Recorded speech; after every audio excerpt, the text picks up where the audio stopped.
Exactly, right? So let's get into the physics of why AIWB, right? Not just that it's the cool, hip thing to do and everything like that, but there's a physics thing that has to do with staying on the inside, right? So there's a concept in all combatives, but especially jiu-jitsu, whoever controls the inside controls the fight, right? The inside is across your neckline to your shoulders, down your obliques and lats, and then across your waist, okay? That's why this is fighting and this is surrender, because you're on the outside. Just for some of you in your wide stances, this is fighting, this is surrender, right? Because you are base in base, you cannot sprint from here, you are immobile. You should never give up your mobility, right? Unless you're planning in place with a fucking 240 going to work, all right? See what I'm saying, right? But let me show you with somebody, so let's try something, so put your control up there. You stand normally in that fighting stance I just showed you, right? Put your hands toward here, like if you're grabbing for your gun right there. I'm gonna push on the crook of his elbow, okay? Don't let me move, okay? All right, so that's a lot of effort on my part, and I'm not moving his big ass at all. Now go for your gun as if you're going for 3 o'clock concealment. Got it? Don't let me move you. Ready? Yeah. Why was that so much easier? Because his elbow is on the outside, away from his core, and he gave me a lever on the outside to push him. That's why appendix is better structurally, right? Also, your body does not like to cross the midline, right? So for number one, who else does jiu-jitsu here? Right? Yeah, you have been doing it for 6 months, right? If you and I were rolling, I did this, what would you do? What did we just talk about before? Kimura. Kimura, right? You guys know what a Kimura is? Here, put your arm like that. This is a Kimura. My entire body is on his shoulder. So I break his shoulder off, right? That's what you look like every time you go for your gun from 3 o'clock concealment.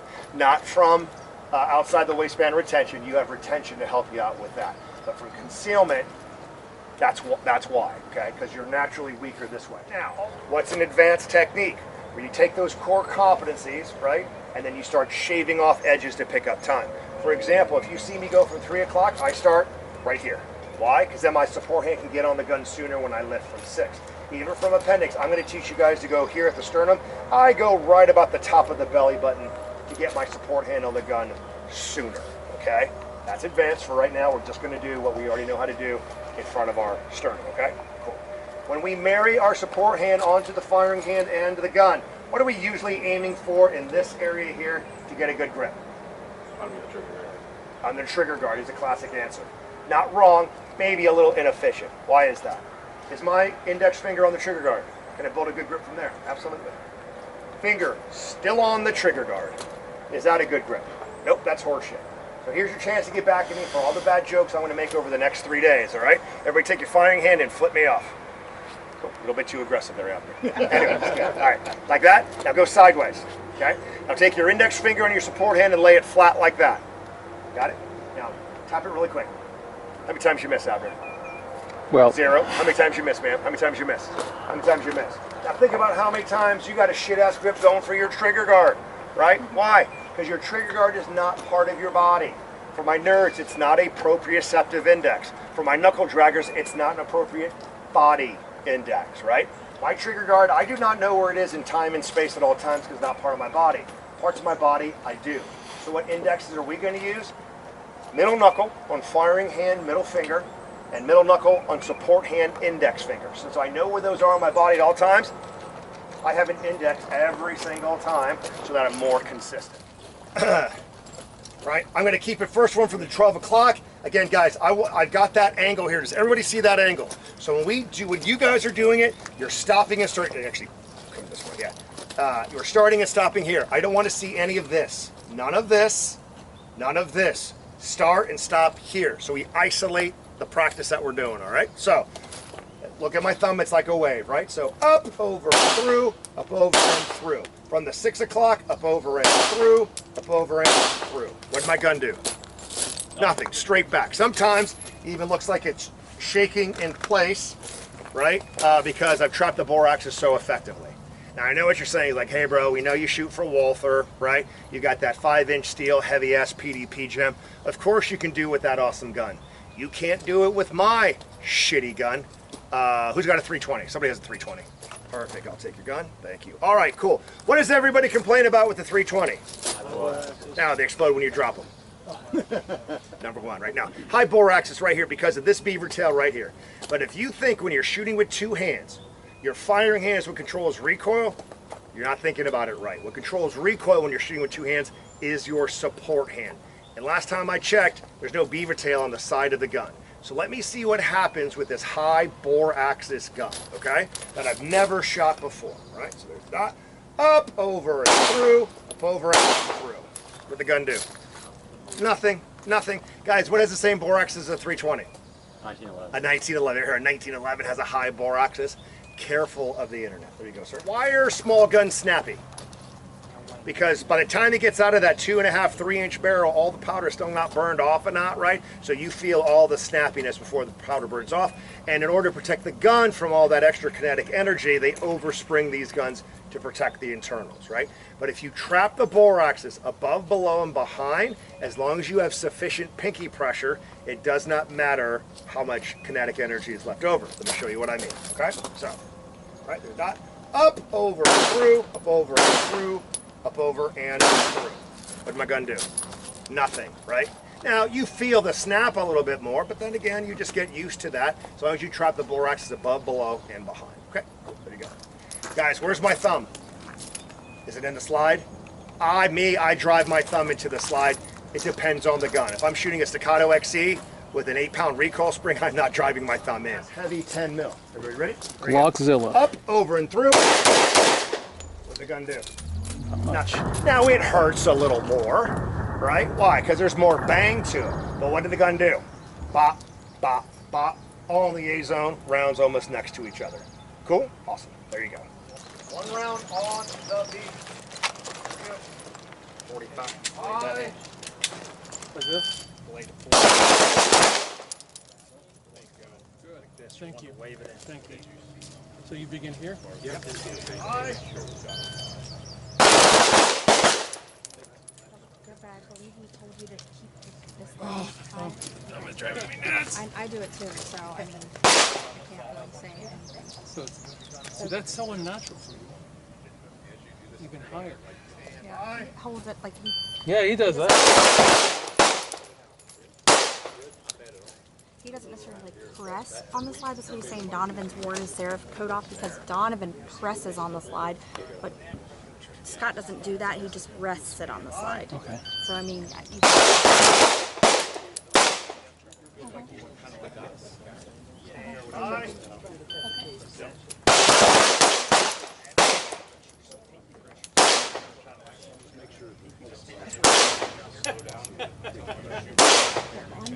on your draw, where does your hand blade forward? So I start here, and I usually end up there. So I usually end up meeting. And that's where you want to start blade forward. Okay. So don't hold it in a way that you wouldn't on your jaw. Okay, so this is the moment in time where the gun is coming up and out forward. Yes. Gotcha, okay. Exactly, that's what, yeah. Because this is air marshal ready. Right. But this is, we're working backwards on the draw. So this is as you get it up to here where you marry your hands, this is that part of the draw. So wherever you marry, which should be, like you said, around, then you start to blade. So you like that, you can take your hand off and then come up if that helps. Like, Okay. you know what I mean? Just so you get where you're at in the draw process. Yeah. Yep. Let's keep middle knuckle to middle knuckle. So come back. Right? Keep your middle knuckle. That's all we're doing. Okay. Yep. Good. Push down. Push up. Good. Push down. Good. Now the way that gun is sprung, do you put your thumb into the slide? I'm just wondering, because non-ported, it doesn't matter. Ported, I'm not sure if it matters. I do a little bit. Okay. I don't cram it on there, but So I do. what I want you to do, since you've already been through all this stuff right before, go Donovan style, full put that thumb into there. See what happens on that gun, okay? All right. I will tell you it's made a huge difference in my speed shooting. It's okay. See it, sir? Nope. There. Stay here. That should never lose contact. Go. Push it down. Push up more. There you go. Good. Good. Do it again. Good. Good job, sir. I don't know what it is. So that really makes a big difference. Pressing on it. What, for stability? Yeah. Huge. Go like this.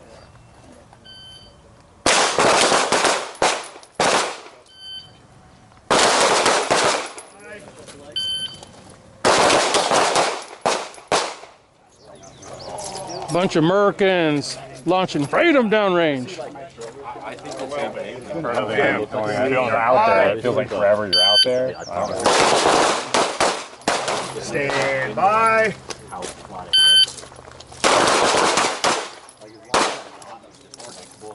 Stand by.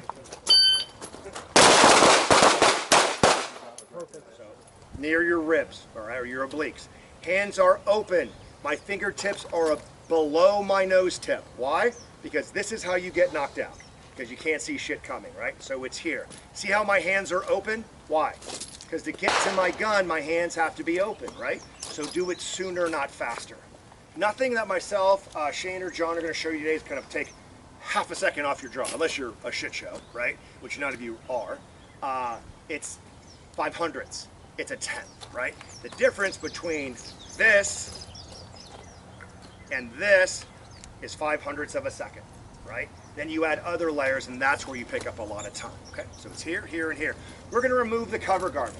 Now, a lot of people like to grab at the hem. Don't have a problem with that. However, from high thoracic, you're literally going past your gun to get to your gun, right? Plus my shirts, like they don't create a shelf. Some of my friends, Spencer Keepers, Gabe White, their shirts all make a shelf. I don't have a shelf, so I get all caught up here. What do I like to do so I don't go past my gun? And it's a proprioceptive index, belly button, okay? Here's the issue. A lot of people, they grab east-west. Your hands are east-west. Watch what happens when I grab east-west. What happened?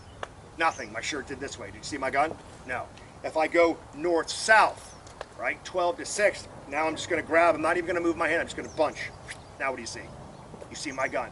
From there, all I got to do is move it to my sternum. That is plenty of area to clear the gun. If it's not, it's because you're doing one of two things. When you draw the gun, you're throwing your shirt back down, or you're going back to a non-claw grip and you're trying to put your thumb in between your stomach and the gun. When you do that, right, and it comes up, it'll hit that shirt. So it's got to be on the back for the claw grip, right? What is the claw grip? Gun, thumb on the back strap, not in between your gun and the stomach, all right? When you do that, all the friction from you going, shit, right? 10,000 times in a class, and then you go home, your wife goes like, you look like you got raped by a cat, son, what you doing, right? Because there's all that friction. Instead, if you just go to the back and you stab down, the gun comes out all by itself, okay? Stand high.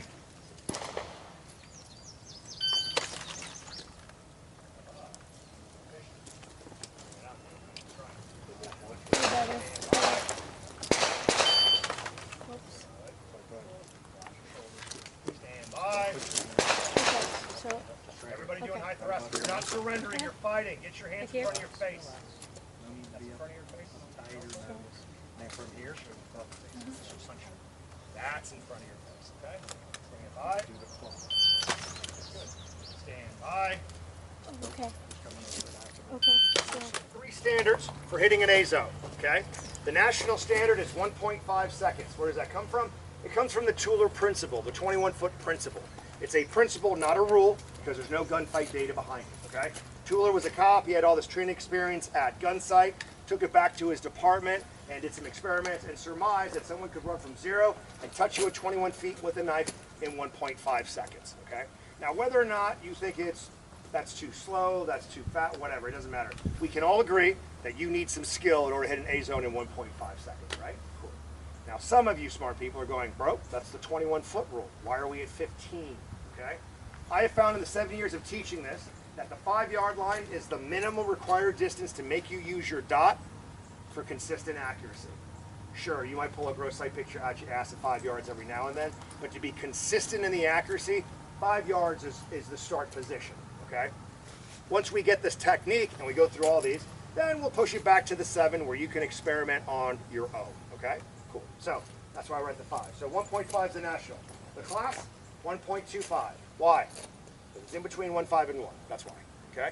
Finally, the black belt patch standard is 1 second, which begs the question, do you need a 1 second draw? If you got a 1 second problem, you do, right? Let's say you don't think you need that. All you need is 1.25, and that's the best you can do on a beautiful Ohio day with like-minded Americans. You're not getting that shit under pressure or bad weather, right? So what we need to do is build up a surplus of skill in practice, right? So if there is a degradation of skill under pressure or bad weather, you get that 1.25, okay? Guys, you are never going to rise to your highest level of performance in practice. You're going to degrade to your lowest, most consistent level. That's why we got to build up that surplus of skill. That's why we have to strive to always get better in practice. Shooter ready. Stand by. 141. Okay, 141. So right in between, right? So, did anybody see a change in the pace of my draw in certain sections? Okay, so you haven't been to class before, correct? Cool. What'd you see, my friend? You started really fast, you came out slower. Okay, that's exactly what happened.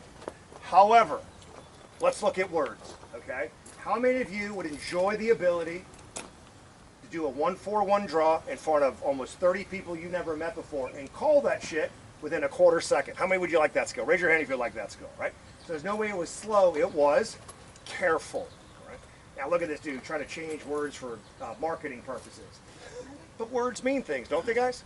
Just like when your non-gun friends go clip and you go magazine, you dumb motherfucker. How many times I got right?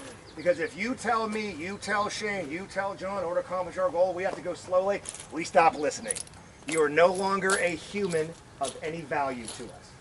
But if you tell us that we need to be careful, and that doesn't mean slow, now you've piqued our interest, okay? Now you piqued our interest. Now, again, correctly, from here to here, how'd you describe that? Fast. Yeah. Technical term, fast as fuck boy. Okay, right? Why is that? Can we agree that aiming is a visual relationship between the gun and the target? Yeah, we can agree to that? Cool. So, for example, at 1 yard retention distance, high thumb, pectoral index, how much information do you need? Just make sure the gun's not here, right? 5, a little more, 10 more, 25 more, out to infinity, right? But at any of those distances, do you see the gun between here and here? No, then get this bullshit over with. Okay, get it over with. It has nothing to do with aiming, right? So what I just did was the 80-20. Let me define that. Hands doing nothing, 0. Okay, where you clap, where your hands meet, that's 70%. That wave I taught you, that's done at the 80. At the 80, you see the entire gun. You don't see the dot because it's too close to your face, and your muzzle is near flat. That's the 80. This is where we break off steam, and the 100 is where the gun goes bang. So it was the 80-20.